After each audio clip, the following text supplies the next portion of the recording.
Hey guys, Evans with Z111 here today, bringing you a video on Ascend Hand of Kul, or Kull, or Cool, or... I'm not really sure how to say it, to be honest. This is a new free-to-play game that came out on Steam recently, and it is currently in beta, as you can see by the giant red beta letters.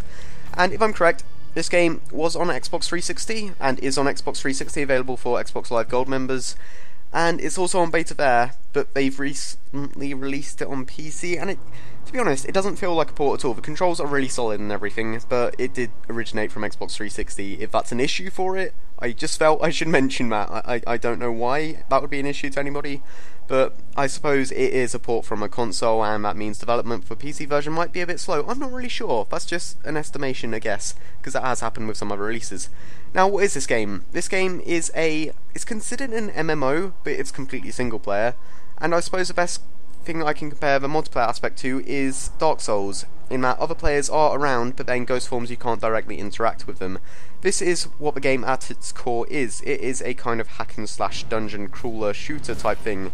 And the combat is really solid. If I had to compare it to anything, it would... Oh shit, my weapon is broken.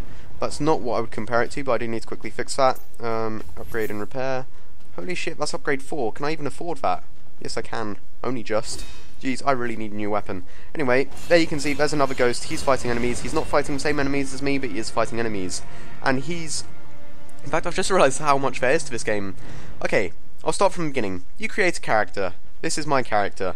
You can align him to 3 different elements. There's light, there's dark, and there's void. Basically, once you align it with those, you fight for them. That's another light soldier. There's another light soldier back there. If they were dark ghosts, then I could kind of send curses over to them to make their lives more difficult. Seeing as they're friendly, I could send blessings over to them to make things easier. But they're light. I don't have any blessings on me right now, so I am not going to bother. Right now I'm currently in a dungeon, which I go through to get different items, because there's chests throughout them, there's bosses at the end so you get good experience, and there's just monsters ridden throughout. Dungeons are generally good, they refresh every day, they're good ways to boost your character up a bit. I'm currently level 12, so I'm pretty far throughout the game. I've spent like 5 hours on this save file. This guy is a bit more beefy because he's a berserker, so I will quickly kill him. Then I'll talk a little in depth more about the combat. The combat, if I had to compare it to anything, it would be Dynasty Warriors, because you can just do basic attacks. I'm left clicking right now. Those are the basic attacks.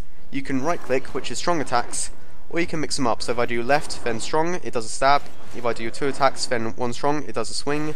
If I do 3 attacks, then a strong, it does a sort of AoE knockdown. And if I do 4, then a strong attack, it will sort of do a huge swipe like that. So, if you've played Dynasty Warriors, you'll know why I can compare it to that. It has pretty much exactly the same system. You can mix light attacks and strong attacks. There are probably other games that have done that, but that's the best one I can compare it to right now. Now, these guys are fuckers, because every time you attack them, they teleport away, but I can use my magic to cast a spell, which will shock him and then make him stay still. So, the magic you get depends entirely on what faction you choose to align yourself with. I'm currently aligned with light, so I get lightning magic. Dark get fire magic, and void get ice magic. Here's a quick chest. I'll run to that and open it and see what is inside. There's a pair of boots. Now, the loot system is pretty much like any what's the action RPG, I guess, things like Diablo, Torchlight, games like that.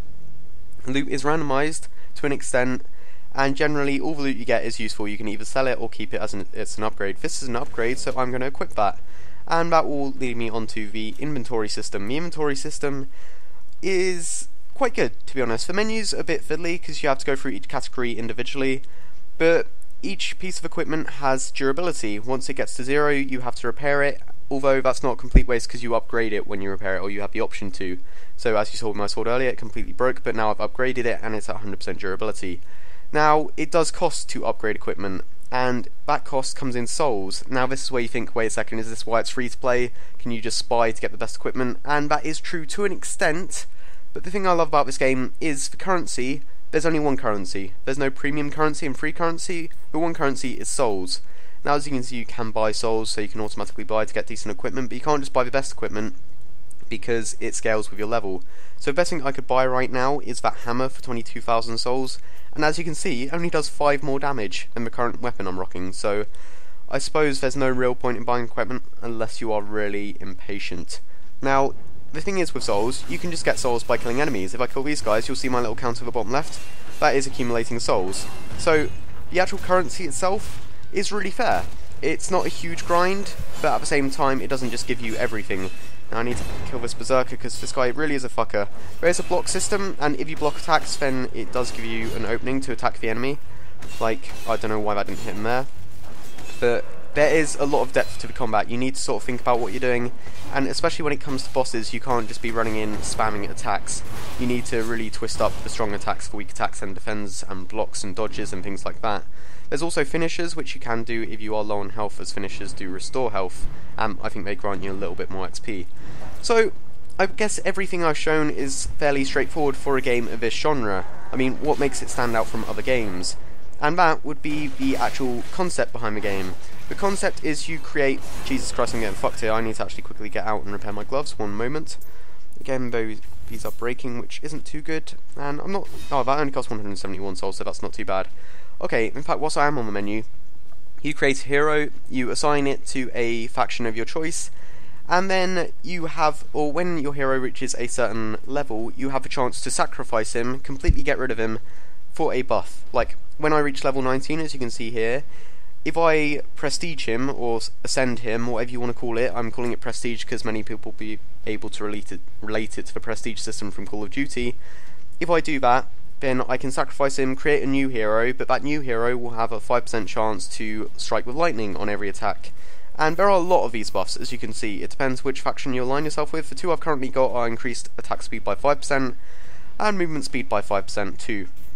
And as you can see, a lot. So the more I sacrifice characters, the stronger my future characters become. And this is my current third champion, and when I reach level 19 I'm going to sacrifice him for a new one, which means I will be able to create even stronger champions in the future. Now, when you sacrifice them, you first of all have the option to keep certain pieces of equipment, like this helmet. I absolutely love it, so that came from my previous champion. This sword is really good, so I kept that from the previous champion, and I also think the chest armor is from the previous champion. But otherwise, everything else you have to give up. You have to give up all the items you have, all the runes, everything like that. Then, you don't have to start right from the beginning. You do get to keep levels to an extent. Like, once I reset at 19, I think the next hero I have will start at 15.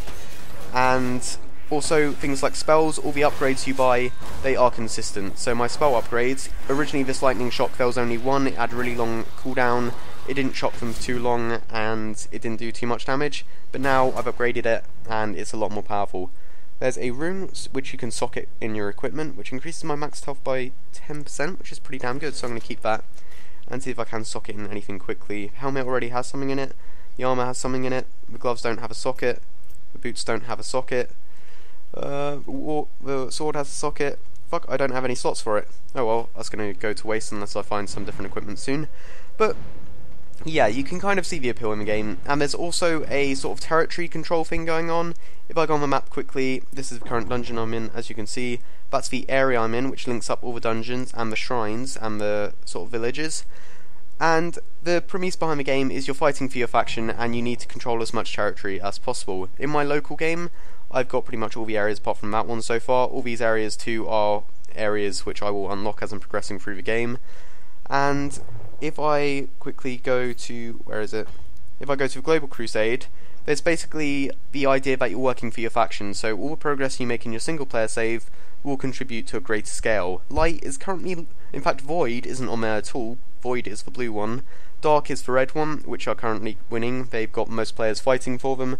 And Light is kind of fighting as the underdogs. So there's a kind of world v world thing going on, which is pretty cool, but to be honest, if I oh, I forgot to show you the humans. I like little humans running around because you do play as giants. And if the humans are currently aligned with like an element that isn't you, they fight you, and they're pretty damn annoying. But if they're with you, if they're on your side, then you can get them to jump on your back and fight for you, and you can eat them and throw them at your enemies, which is pretty damn cool. But as it is right now, it feels as though even though you are aligned with a faction and you fight for them, there's nothing you can really do to help your faction directly. You just play through your single player game and contribute to the greater scale of things, which is pretty cool to have, but as I said, it just doesn't feel as though you can do enough. You can't directly compete with other players, you can inhibit them by cursing them and stuff like that, but you're one amongst thousands. It really doesn't feel as though you can do too much, which kinda sucks.